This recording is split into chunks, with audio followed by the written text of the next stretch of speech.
Hey friends, we are in the middle of a crazy graphics card season right now. We have the brand new RTX cards from NVIDIA, which may or may not be dying. We also have that brand new hot GTX 1060, which just gets everybody's jimmies rustling because it's worse than the current GTX 1060 that was on the market. And now we have plenty indication that AMD is gearing up to launch something within the next couple of weeks. So today's video is going to be us going over information we have on the RX 590 and exactly what we can expect going forward and where it's going to fall in the lineup, everything that we have. So with that being said, I want to let you know that this video is brought to you by UFD Deals, my friends. We're going to be talking about graphics cards, and if you're looking for a good deal on a graphics card, whether it's new, it's old, whatever, you can check it out at the link in the video description. We try to compile all of the best tech deals into one location so that you don't have to do all of the searching yourself. So you can check it out. We have an affiliate code with everything that's on the site, so we get a kickback.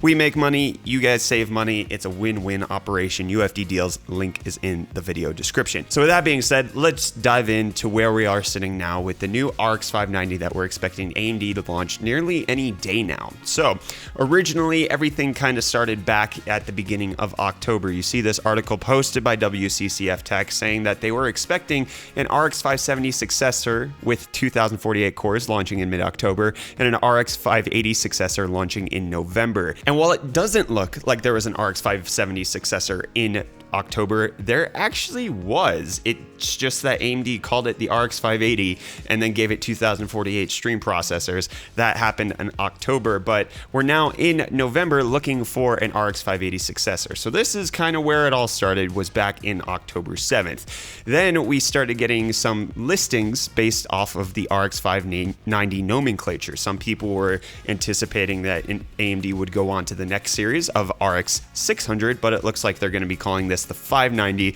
because, as you'll see, there's not a huge fundamental difference between the two sets of cards. So here's the listing that they were expecting. It's the AX RX 590, 8 gigabytes of GDDR5, which is an interesting indication. They're not changing the memory. And then we have pictures of the actual boxes from Power Color, which looks like this is the Red Devil Golden Sample Edition box that they were actually using for the RX 580s that they have currently on the market. So this is what we're expecting, RX 590. The name seems to be unanimously confirmed at this point, and then we have more indication from other people as to when it's going to be launching. So this is coming from a website called My Drivers. Some people claim to have access to the cards already, indicating that the RX 590 graphics card is going to be on the 12 nanometer process. It's going to have 8 gigabytes of GDDR5 memory, just like the RX 580 and 570, should be available on November 15th, and they're expecting a price of 2,099 yuan, which would give us a price of $300. They also have some benchmarks showing off exactly what type of performance we're expecting from the card. We have Final Fantasy 15 benchmarks, as well as some 3D Mark benchmarks. So what we have here is this is somebody claiming that it's the ROG Strix RX 590 card, and it shows that it has a score of 5,028 in Time Spy with a graphics score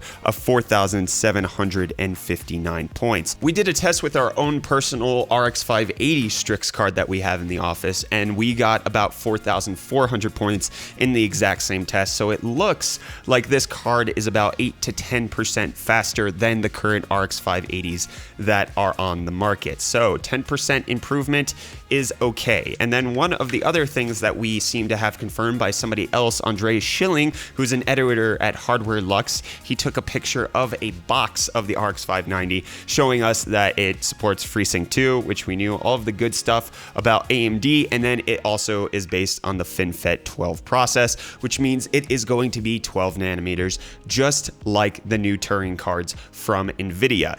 So that actually doesn't mean anything, really, because the Polaris cards were already on the 14 nanometer process.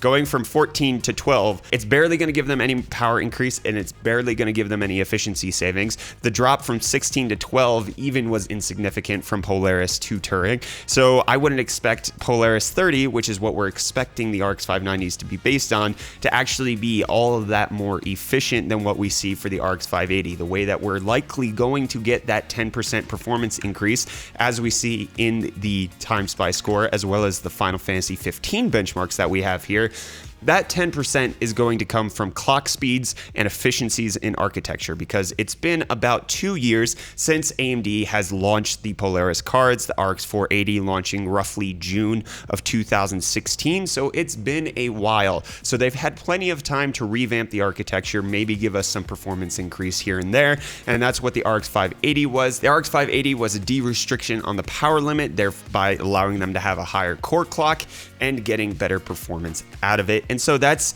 mostly what I'm expecting out of the RX 590. It's not going to be a brand new card. It's probably just going to be an RX 580 that they're pushing a little bit harder than normal. 10% doesn't seem like it's too big of an improvement, and especially given that NVIDIA's brand new GTX 1060 doesn't look like it's much of an improvement, if at all, over current GTX 1060s. AMD coming out with something that's 10% faster than their current lineup at least puts them in a somewhat better position than NVIDIA, at least at the mid tier. It doesn't look like we're going to be getting any sort of replacement for Vega right now, and it doesn't look like we're going to be getting any sort of replacement for actual RX 580 cards. We're just going to get something that's added on top of that. And so what I want to talk about now is just the idea of the pricing, because $300, in my personal opinion, seems way too steep.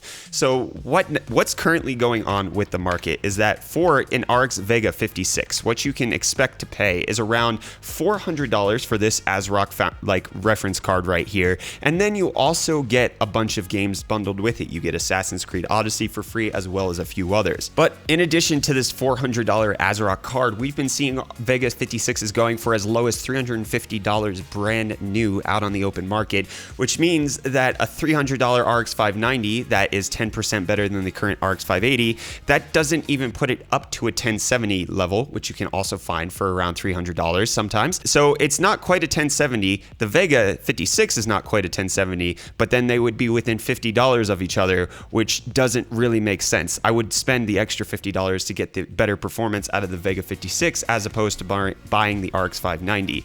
In my personal opinion, for it to replace the current RX 580 that's on the market, which you can get for as cheap as $195 right here, we'd have to see the RX 590 come in at around $250 for it to be a worthwhile buy for people in the current climate, especially since NVIDIA decided not to release new cards for the mid-tier whatsoever. They may not for quite some time. We might see them at the beginning of the new year, but if we don't, then it seems like the RX 590 might be the best thing that we're getting for a while. I think the clearest thing about the RX 590 launch is that neither company were actually ready to release brand new graphics cards. We can see from the RTX 20 series that not only is the pricing whack, the supply is whack, but then there are an abnormally large amount of people complaining about having issues with either the physical cards themselves or also driver issues that are coming out.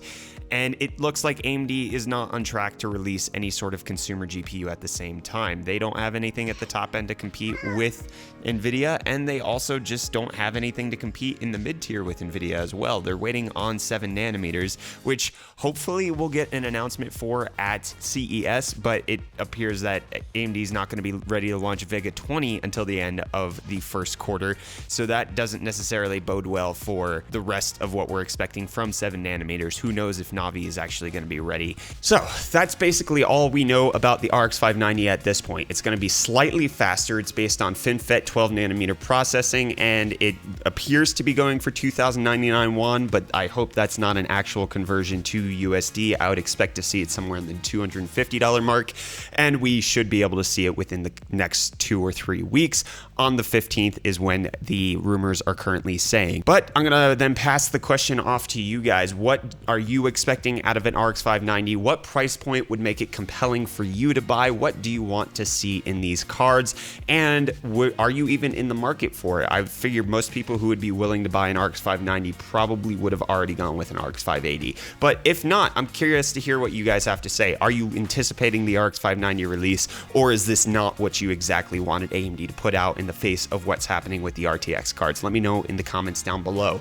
Also, don't forget that this video is brought to you by UFD Deals. So if you are looking for good deals on graphics cards, kind of like I showed you with those 580s and those Vega 56s, check out UFD Deals every single day. We're constantly updating the website and having links there for deals so that you can save money on graphics cards, processors, motherboards, monitors, everything and anything in between.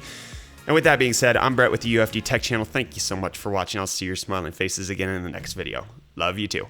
Bye.